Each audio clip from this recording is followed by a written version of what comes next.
comes Tom Peterson. Sorry, guys. Okay. Well, you could start at your convenience. Somewhere close to.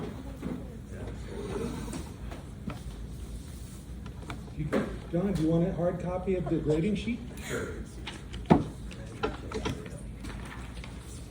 Thank you. Thanks.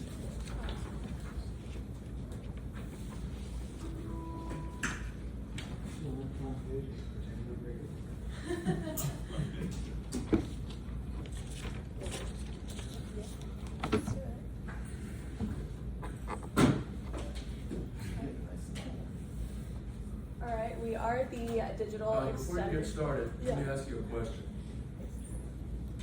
I'll be the heavy today. What time are you supposed to send these PowerPoint presentations? The hyperlink of the video. What time are you supposed to send these out? 2 days after. 2 seconds before you make your presentation? Are you talking about the hyperlink, like the video? So when you know you're thinking about it, reviewers that come in, you want to make it, put it right here at the very last second, so I don't even have the damn thing. So I'm seeing it cold, writing down a bunch of stuff, wasting time on it, like team names and everything else. So this is for everybody in this room. Is that how you're gonna run your company? You're gonna let your employees just put stuff in on the very last minute, the very last second? Carry on. We are the Digital Extenders 3.0. I am Marissa. I'm Viviana. I'm Zane. And I'm Steven. So we're going through the agenda through team introductions, the background, project overview, the Gantt chart, and earned value management, team distribution, and then time for questions. So I am Marissa Guerra. I did undergrad research with Dr. Hood in his medical device lab for 2 years. We've been published for 2 different projects, and I have used Simulink and ANSYS and MATLAB. I'm Viviana. I have previous internship experience doing HVAC and fire protection. And with those internships, I had experience doing technical writing proposals and budget reports. And then I have some background using Bluebeam, AutoCAD, SolidWorks, Revit, MATLAB, Simulink, and Arduino. I'm Zane. I actually had internships at Baylor Hospital, so I was kind of familiar with all the medical devices there, and I learned all the tools that they use there. So even radiation was kind of interesting, and I'm pretty good at MATLAB's LabVIEW and SolidWorks. And I'm Stephen Glenn. My freshman year of college, I worked as an engineering lab technician where I gained some pretty good skills with lathes, mills, 3D printing machines, and soldering as well. I'm also pretty proficient with SolidWorks, and I also have experience with MATLAB and Simulink. So our sponsor is Dr. Emma Treadway from Trinity University. So she's doing robotics, and she got her PhD in mechanical engineering from the science department there. She mostly does publications with human-robot interaction, so kind of related to the project that we're doing today.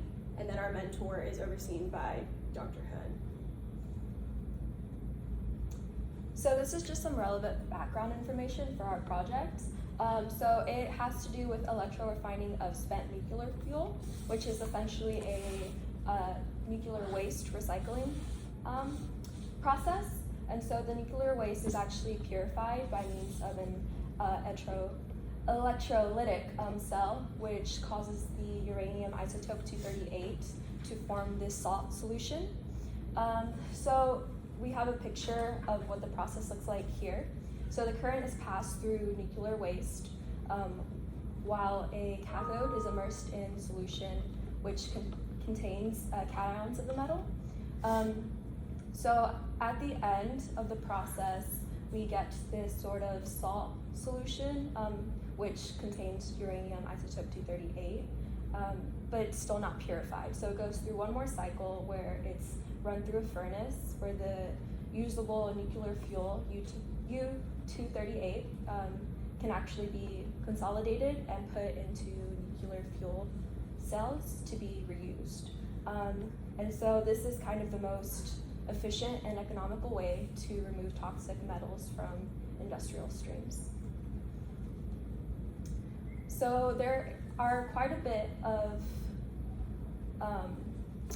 struggles with this process, one of which it is a time constraint which allows for human error and can lead to exposure to hazardous materials. And so people aren't really sure of the amount of radiation that can be emitted from this nuclear waste at the end, so they're not sure about the long-term health effects or health issues that this process can have. So just by merely extending the distance between the user and the actual material itself can drastically reduce the amount of radiation that can be received during this whole process. So the purpose behind all of this is to basically build like a type of glove.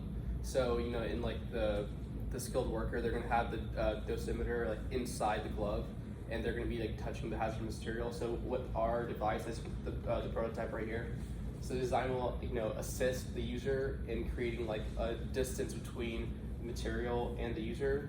And the dosimeter is basically it basically measures the radiation in the material that they're like working with. And our purpose also is to like reduce the size of the previous prototypes, make it, you know, smaller and more convenient, and like, you know, it's easier to like the mobility of that to like, you know, move around for various different purposes basically.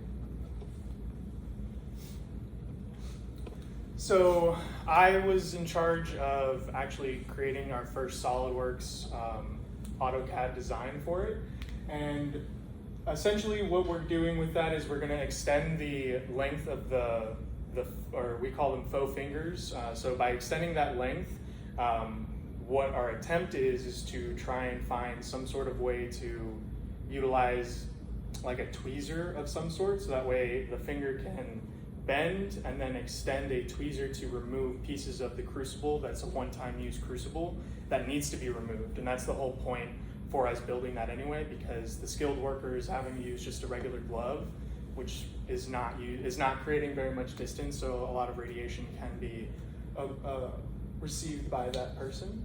So by extending that distance and having a working model that can actually specifically retrieve pieces of that crucible and remove it safely and leave the refined uranium-238 where it's at. And so these are the AutoCAD designs that I drew up. It's definitely a very rudimentary start for now.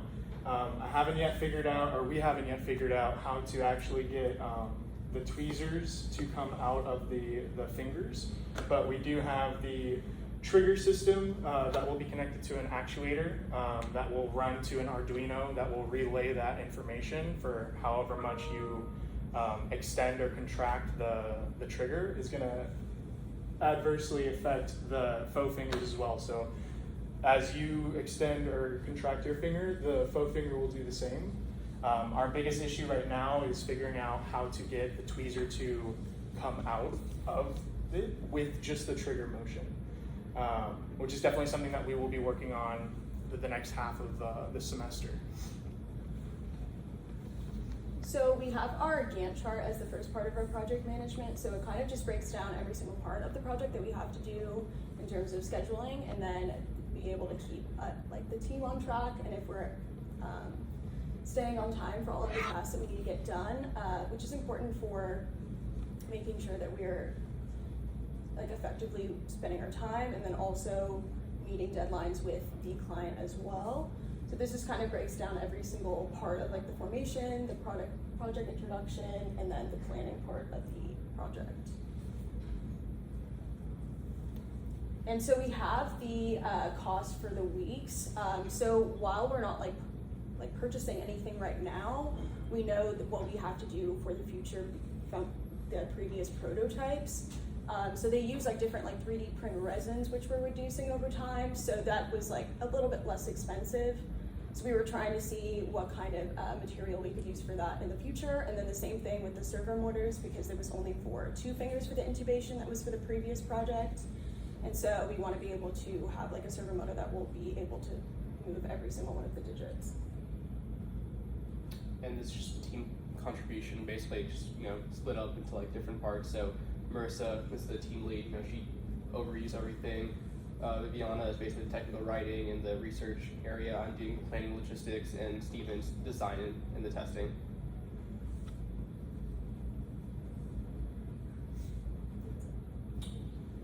Any questions? Could we see the Gantt chart again? I'm just thinking some of those activities at the end, wouldn't they be running parallel, like the drawings and the CAD assembly and the design? The way they're shown is independent. Those last set, wouldn't you want to revise it? Or do you not agree we could run some of that partially parallel? They do have some parallel, I see what you're saying, Jackson, but I would agree, you always want to be doing, you got 4 team members, so you should probably be doing a lot of things More at the in same parallel. So like that last one, I don't know what the last one is, or the last few of these ones down here, but they're all sequential, maybe they have to be, but if there's anything that can overlap, and you may be already doing it, you know what I mean? But you have to capture it on your Gantt chart. Yeah, because everything up until that shows that you're distributing functions the way you showed you were going to do, so people are going to work concurrently. But then with the last 3 things, it looks like you stopped doing it that way. Yeah. Just to make a point, I don't know if you all read Stephen Covey about the habits of highly effective people.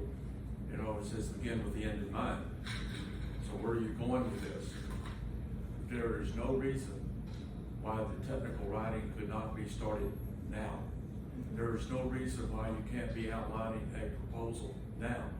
Because if you do that early, then you can help guide your team to a better product in the end. If you just do this wait around sequential thing, the short answer is you're going to crash and burn. So, there's a lot of things that you can do front end wise that you probably are not thinking about because you've been running a big project like this. But all of those managerial things, they're always concurrent. They feed off each other, right? So you guys will do a really good job because what Professor Johnson just said is that you'll have the feedback of what you're learning early to get to that end of the technical writing. If you just wait to the end to do your technical writing, it won't be all that great. But if you've already got drafts and things going, now everybody's contributing. They give it to Viviana, she puts it in there, she starts doing stuff, and then it's not at the end. And so it'll be a better product at the end. Yes. Another habit is be proactive. Don't wait for any of us to tell you what to do. You all are young engineers about to hit the street in 6 months or so, and it's a hard, cold pavement. So think like an engineer, get ahead of this game.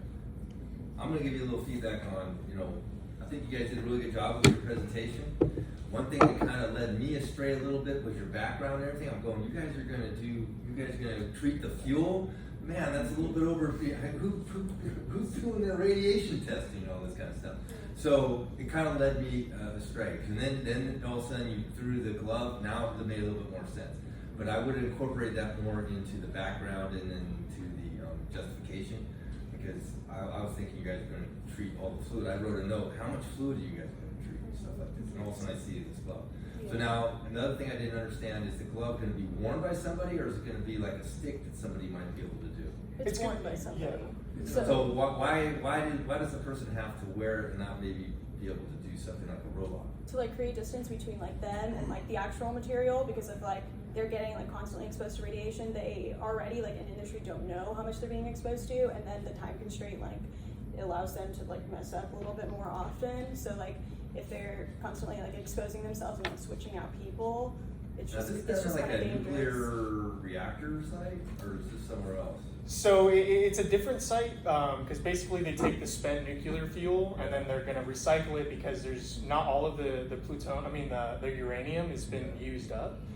So they're going through that electrorefining to get what is good back. And then the reason for the digital extender is at the end of the process, like right before you have the finished refined uranium, it's in a crucible that's a one-time use crucible that gets heated to over 12,000 degrees Celsius. And it breaks. And so the reason that it can't be something that's robotic, I don't think, is because there's no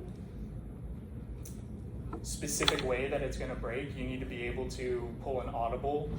So having the glove do it is going to provide more accuracy. Do they do it through like a glove box, or is it just more of a, you know what I mean by glove box? Yeah, so they do it through a glove box, so the device will be held in between that as well.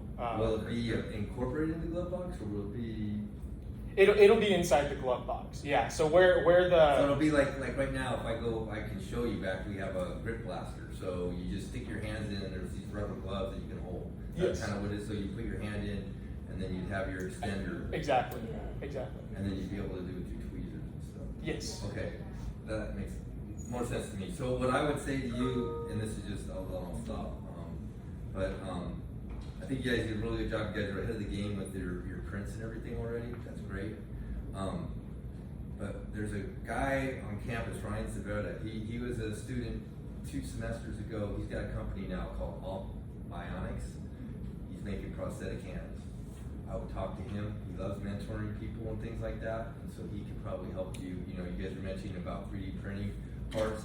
He's doing that all the time back there with the resin printers and things like that, making all those digits and things like that. So he would be a great resource. Email me or something. I'll give you an email introduction to him. But he'd love to come in here. He's in here all the time. He'd love to probably sit down with you and give you his background and all the things he's done for these type of things. All of the other stuff. So what standoff distance do you think you need for the radiation field that you're working with? So right now we don't know exactly how long it needs to be. There is going to be a sort of the answer that whoever did the research needs to already know that answer. And I think what you were getting at before on the hand was tactile feedback. So what other options did you look at? They may call haptic units, things like that are used even in medical operations. It looks to me you just jumped to a solution, just tweezers. I didn't get any warm fuzzy. I really researched this out and looked at other ideas.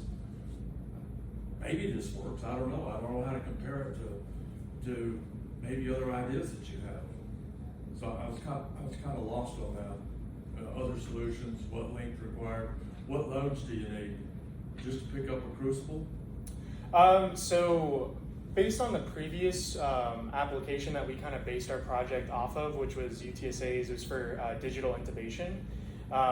Their mathematics, their theoretical data, theorized that they could get 150 newtons of force. That's force. Yeah. Okay.